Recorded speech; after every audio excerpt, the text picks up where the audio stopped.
नमस्कार दोस्तों, ये डिटेक्शन 160 वर्ड पर मिनट की है।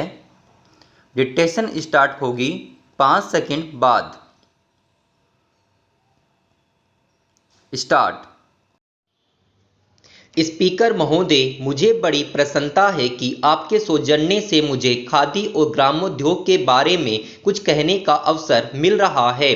ऐसे अवसरों का मैं स्वागत करता हूं, क्योंकि मैं समझता हूं कि हमारे देश की जैसी आर्थिक व्यवस्था है और उद्योगों संबंधी जैसी रूपरेखा यहां सदियों से चली आ रही है, उसे देखते हुए हमारे जीवन में इन छोटे छोटे उद्योग धंधों का बहुत अधिक महत्व है।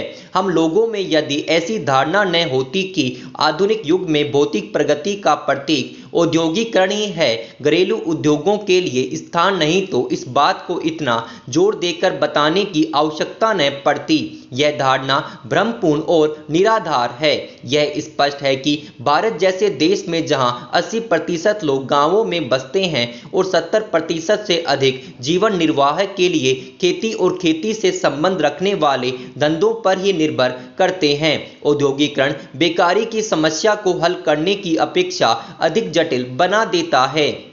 इसका प्रमाण यह है कि इस देश में औद्योगिकरण यद्यपि तेजी से किया जा रहा है और आज हम बहुत सी चीज़ों में स्वावलंबी हो चुके हैं, तो भी हमारी बेकारी की समस्या हल नहीं हुई बल्कि बढ़ती हुई दिखती है।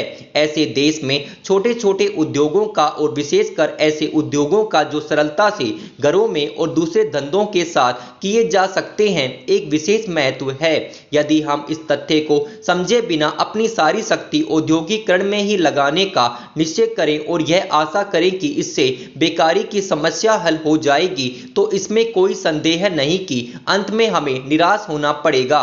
जब तक बेकारी दूर नहीं होगी, तब तक गरीबी भी दूर नहीं हो सकती, क्योंकि देश में चाहे जितना भी धन हो, वह उन्हीं लोगों में बढ़ सकता है जो धंधा करते हैं, न कि उन लोगों में जो बेकार हैं। और यदि कोई गरीब है, तो वे बेकार अथवा अर्ध बेकार लोग ही हैं।